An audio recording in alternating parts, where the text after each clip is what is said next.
જય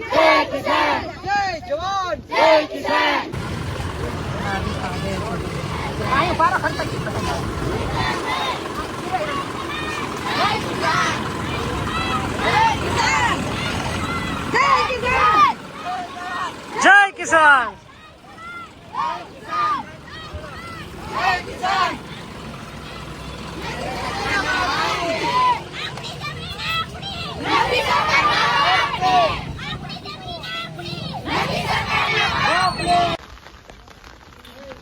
જય જવાન જય કિસાન દોસ્તો, આજે અમદાવાદ જિલ્લાના ધોળકા તાલુકાના સરગવાડા ગામ મુકામે જે 20-25 યુવાનોએ છેલ્લા 1 મહિનાથી મુહિમ ચલાવી હતી કે જે રીતના સરકારની GSPL એટલે કે ગુજરાત સ્ટેટ પેટ્રોલિયમ લિમિટેડ નામની કંપની જ્યાં સરગવાડા ગામની અંદર જે 1 વીઘાના 1.5 કરોડ રૂપિયા બોલાય છે એવી મોંઘી જમીનમાં આ ગેસ પાઇપલાઇન નાખવાનું જે કામ ચાલુ કર્યું હતું ત્યારે છેલ્લા 1 મહિનાથી આ સંઘર્ષ ચાલી રહ્યો હતો.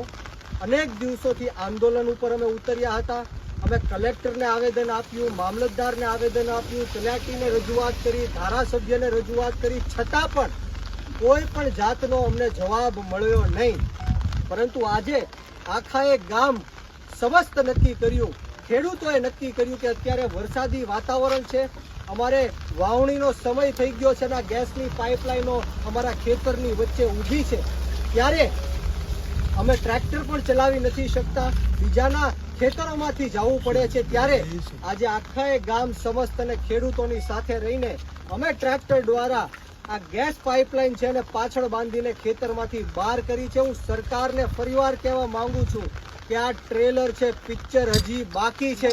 જો આવનારા દિવસોમાં તમારી આ જે GSPL કંપની છે અમારા ખેતરમાંથી આ પાઇપલાઇનો બહાર નહીં કાઢે તો અમે આખા ગામના ખેડૂતો જાતે ટ્રેક્ટર લઈને બધી જ પાઇપલાઇનો બહાર કાઢીશું. એનું કારણ છે કે એટલા બધા સમયથી આ પાઇપલાઇનોની અમે રજૂઆત કરી, આવેદનો આપ્યા, પણ ત્યાં સુધી આ ખેડૂતો સહન કરશે.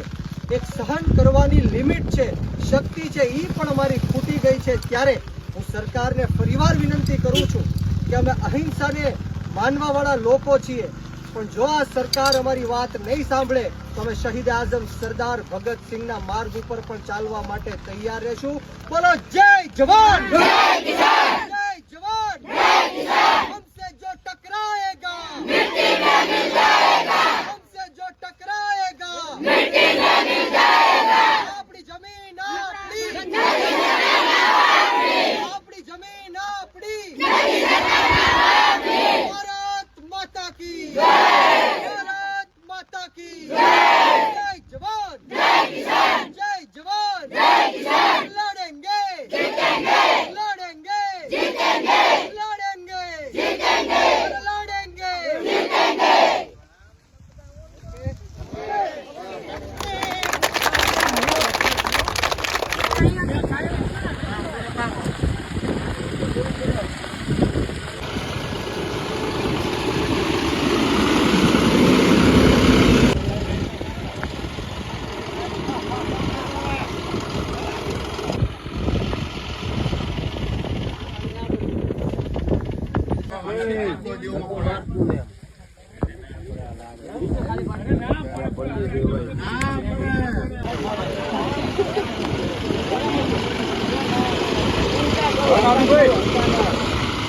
हमसे जो टकराएगा मिट्टी में मिल जाएगा, हमसे जो टकराएगा मिट्टी में मिल जाएगा, हमसे जो टकराएगा मिट्टी में मिल जाएगा.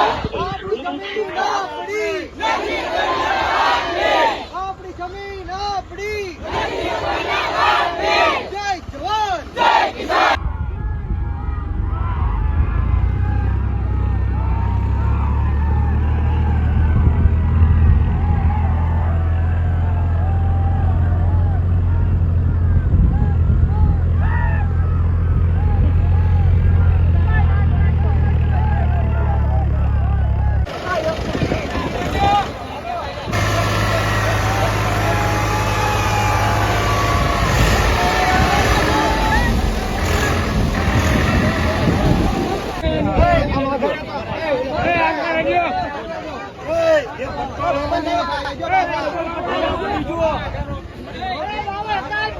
જવાન